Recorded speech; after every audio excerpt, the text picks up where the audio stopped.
What's up, good people? What is up? It's your girl, Jamika. I am 50% half of the cost, the cost family. And I'm here live on our YouTube page as well as I'm on my personal Facebook page as well. So shout out to you all wherever you're tuning in from. But Drew's with me. He's just not in this particular video. I wanted to share some um, some revelations and some thoughts that I've had even on this morning as I woke up. So you guys come on in, chime on in. You probably can see the title and you thought, maybe you've been there, maybe you haven't, maybe you're just wondering what in the world is going on with the cost. But the title of this broadcast, I said, the day I found myself in the food pantry line. And um, I wanted to share some sentiments about that with you on this morning. It's a beautiful Saturday morning. I believe it's Saturday. Is it Saturday? Or it might be Friday. It's Friday. Because listen, we are on semi vacation in a sense. Um, and so when you away and you just doing things, you tend not to be counting what day it is and all that good stuff. And so today is Friday. And so most of y'all are probably at work, or you might be watching this live, or you might be watching the replay. But I love to hear from you. We love to hear from you in the comments because we just believe that a lot of things we face in life, most time other people are going through it too, or have been there, or you're gonna go there, and you're listening to this video. You're listening to this testimony as a helping aid to get you through. Because a lot of times when you're facing things like what I'm about to share with you, you'll feel that you're going through things by yourself or that you did something wrong. That's the first thing that we tend to go through is like, I'm doing something wrong when you in a situation like being in a food pantry line. And I am sharing this from the perspective of I'm not minimizing the food pantry line because listen, where I'm not even like saying that food pantry line is like the baseline of struggle, because we know, like, let's just be clear, we just faced something monumental in the United States, and you can see it around the world where food is, it used to be a thing that was a part of life, but it seems like it's a luxury now um, in this world. But I digress from that. But let me know who's chiming in. Say hello to us again. I'm here on the Cost YouTube page where our family just talks to you and shares us living real life in real time. We try everything we can to make sure we're not scrubbing our videos. Like, let's just be clear, we are walking testimonies of what God has done and is doing and will do in our lives. And so we work to not scrub our videos. You get the real deal. You might get a 6-year-old flip in the background in 2 seconds. It might just happen. You know what I'm saying?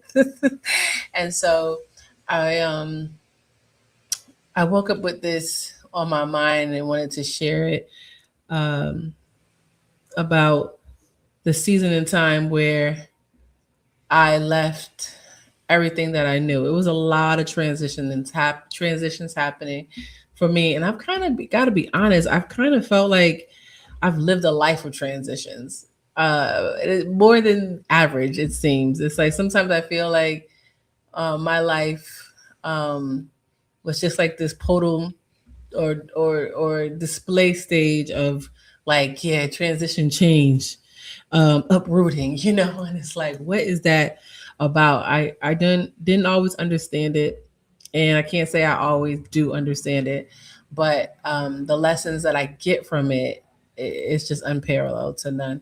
And so about 3 years ago, actually a little over 3 years ago, um,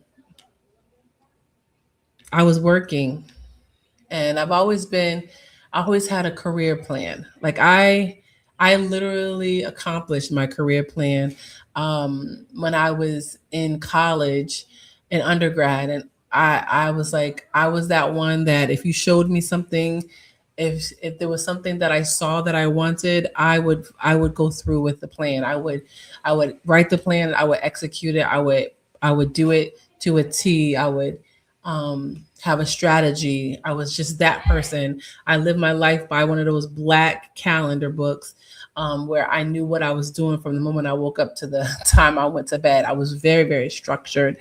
And so I had a career path and a career goal where I said I wanted to work in affordable housing and I wanted to be an executive director of a housing authority. It was what I wanted to do. I knew I wanted to work in the public service sector, but I wanted to work in the housing realm, and affordable housing and public housing was one of the areas that was of intrigue to me. And so I did it, and I made a plan to do it. I started off from the bottom, where my first job that I had when I graduated from college, and I'm giving you context as to where we're going, how we got to the food pantry line. I graduated from college, and the first job that I got was to move 500 families from a public housing project that was, or development, they call them these days, that was being demolished. And so my job was to relocate all the families in one of the hardcore hidden housing developments in our area. And that was my boots on the ground. And that's where it all started, where my career started taking place. And so I was able to do it within probably the first 10 years of my plan. I was able to accomplish becoming executive director, and I was living well. I was at a point where my bills were automated. I did not budget anything. I lived very frivolously, honestly, because there was so much abundance that I had. I was able to buy a home for me and my daughter. I was a single mom at the time. I was just able to do a lot of things at the age of 25 that I almost couldn't have fathomed accomplishing, but it was in the plan. It was something I wrote down.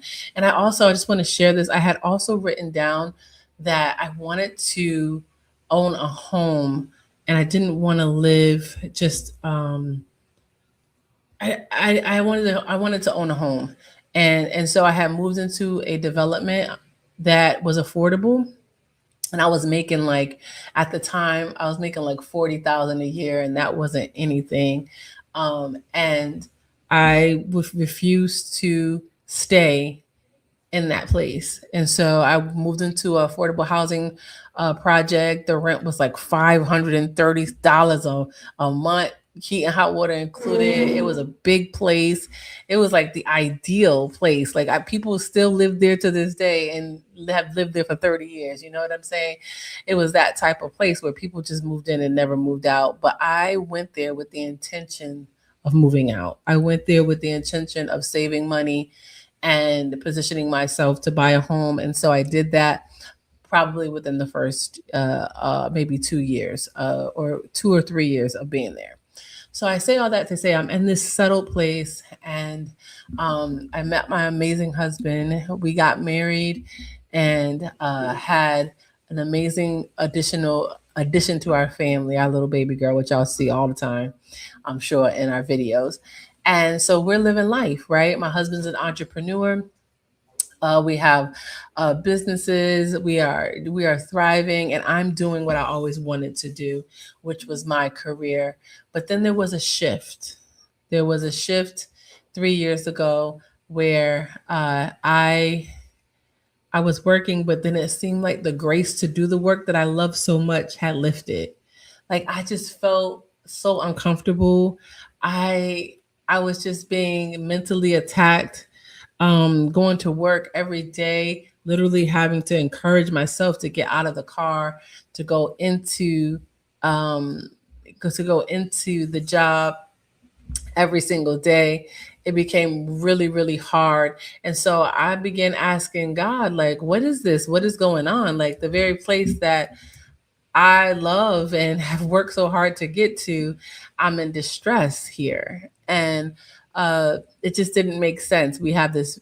we have a home, we have the vehicles we want, we have everything that we could even desire. We have our business, we have our family. Like what's the problem?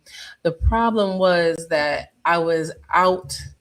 um I was I was living in a place that I had outgrown.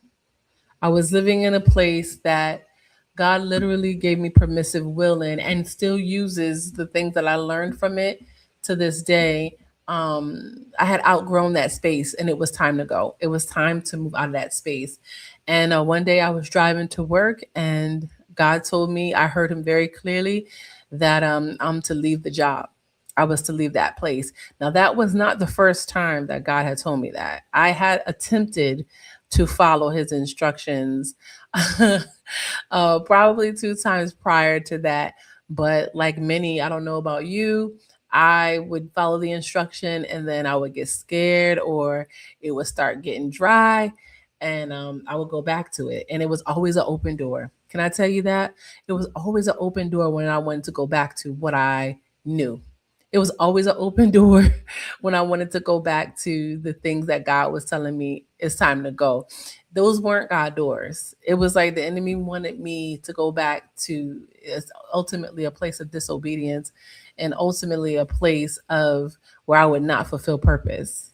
I would not fulfill purpose. I would not thrive. I would just continue to survive at the level that that the enemy would even say, go ahead, girl, I'll give you these things, because he'll entice you with some stuff that you like, honey.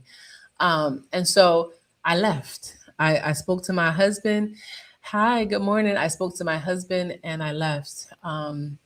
It was the hardest thing I've ever done because I knew that this was it. Like I knew if I didn't get it right this time, I don't know if his grace would be as sufficient as it had been. I don't know if he would be as kind to me, honestly, and me keep going back and forth with what he had told me to do. So I left the job. I left the security of it all.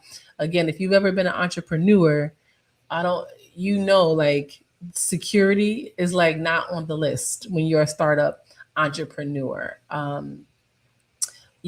Security are things like insurances. Security is things like the exact amount you're getting every 2 weeks from your paycheck. All these things, and so like me and my husband, we were leaving that security, and because I was a contributor to our family, in that I was doing what I always wanted to do. Good morning, mom, or good afternoon. I was doing what I always wanted to do.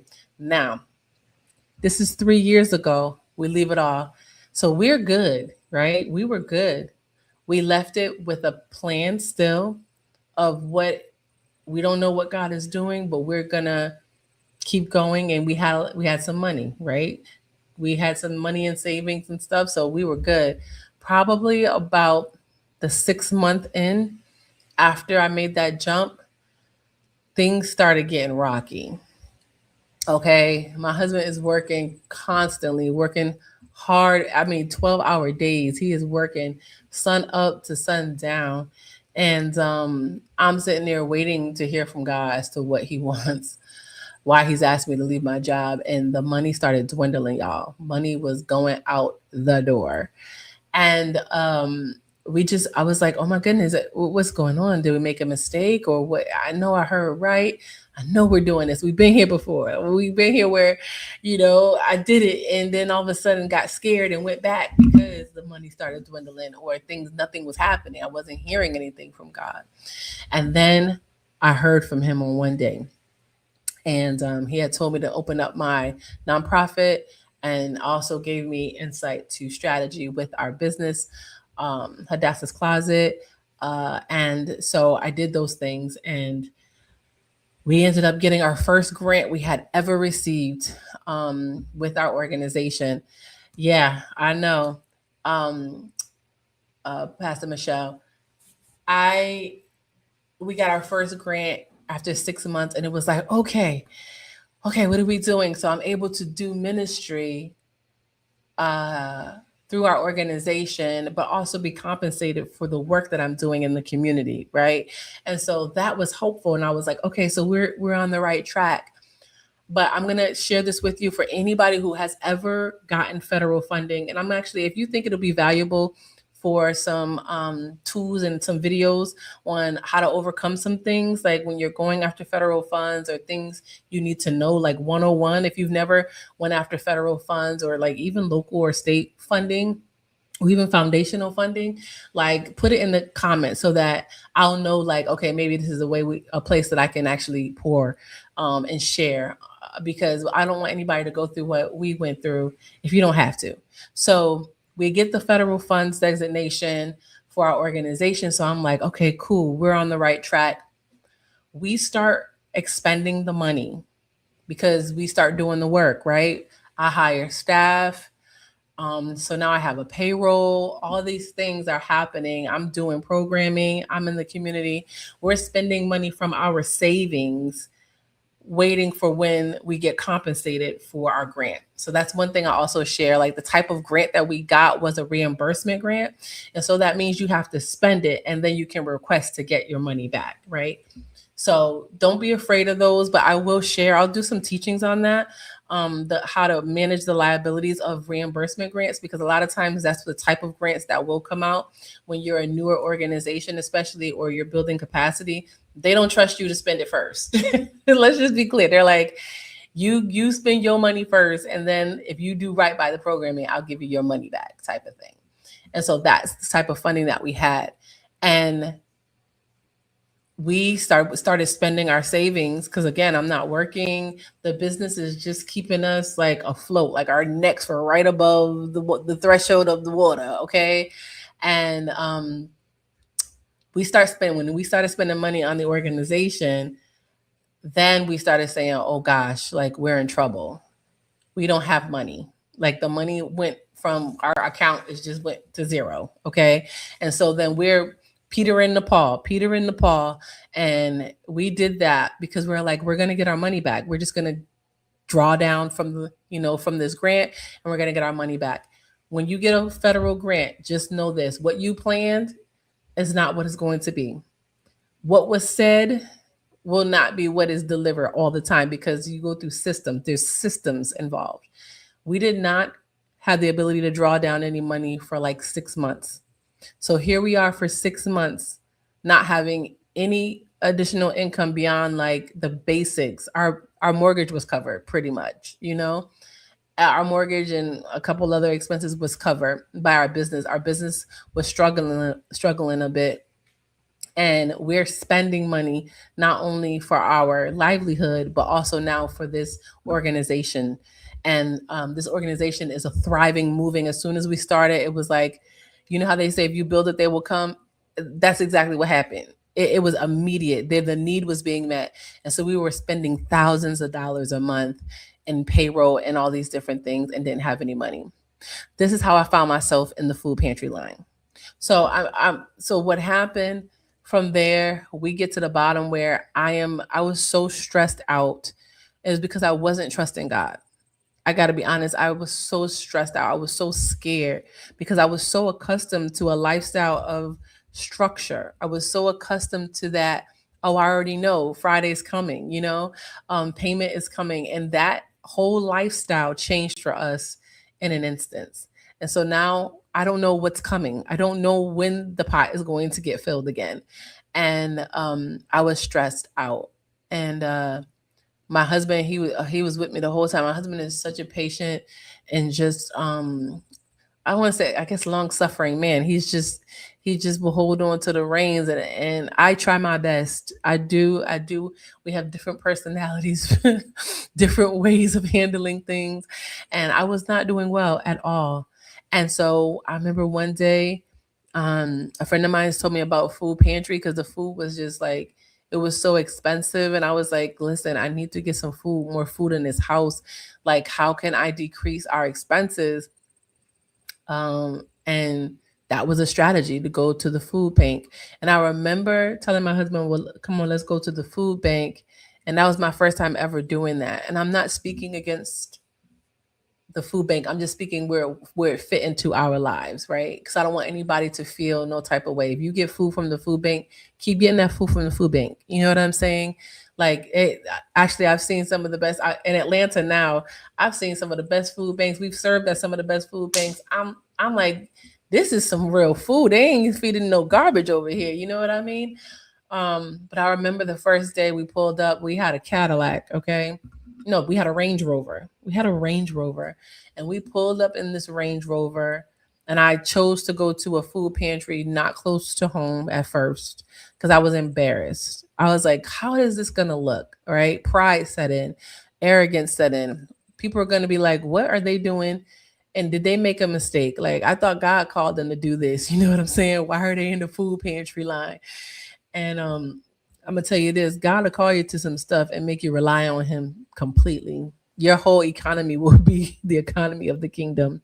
That does not mean when things start looking dry. Does not mean that you did not hear from God. He will provide. But I remember the first time we pulled up in our Range Rover, I did not want to get out the car. I did not want to get out the car. And I got out the car and I walked inside with the bags. I had these Price Right bags, and I wouldn't, I was like, I ain't carrying no Price Right bags either. Okay. But that was all the bags that I had. And that's the bags that they give you. And I was in line just feeling shame. I was in line feeling like I was a failure. And I remember calling a friend saying, I cannot believe I am in the food pantry line. Pastor Michelle. I called a friend and I said, I cannot believe I am in the food pantry line. I am about to throw up. What is happening? And so I get inside, and that was all pride, y'all. It was nothing wrong with the line. There's nothing wrong with the people getting the food in the line. It was just all that I was processing in that time. And I got inside the place and they gave us a ticket. And I was like, if I could just go through quick, I'm just going to walk on through, get my food, and go. But you had to wait. And so I'm inside waiting, and as I'm sitting there looking around, I see all these people that I used to serve. Hi there, Pastor Sasser. I see all these people in the food pantry line that used to live in one of my developments. That they used to see me walk in my power suits and in my brooches and pull up in my car and run the show. And here I am in line with them getting food. Um, and I was broken. I was like, what has happened to me? What has happened to our lives? And I remember processing all that. And I remember God speaking to me in real time and telling me, I want you to feel every bit of this because you're no better than them. You you are one meal away, just like they are one meal away from having nothing. Yeah. What will you do? You are to be in total reliance. I want your heart of empathy to be I want it to explode with empathy. I want you to be so compassionate about those that you live with, those in your community. I don't want you to ever feel like you've ever arrived in a place that couldn't result to people that are facing this every single day. I want you to understand what it means when I say I love the poor and the meek. I mean, God was speaking to me in real time, y'all, real time. And I was just in there weeping. I was literally wiping my tears away as I was in line because God was speaking to me. He was like, you better understand. I want you to understand when I say Isaiah 61, I send you to those who are brokenhearted. I send you to those who have to give them joy instead of mourning. They are brokenhearted, those who are standing in this line. I want you to understand exactly what that feels like. And I was like, why? I don't have to go through this. Like, just give me the lesson another way. But I say all that to say I left out of there. I might have gone back a second time because we ended up getting the disbursements, our money back from our grants and things. And so I didn't actually have to go any longer, but I needed that lesson, y'all. And I needed that lesson. I'm coming off of here for a time like such as this. Like that was 3 years ago that I really got that lesson of humbling myself, of of understanding what somebody might face um, in their life. That I say that I want to serve and I want to serve well, and that even if I had to be in that place, that I would humble myself to accept and humble myself to stand and to trust God in it.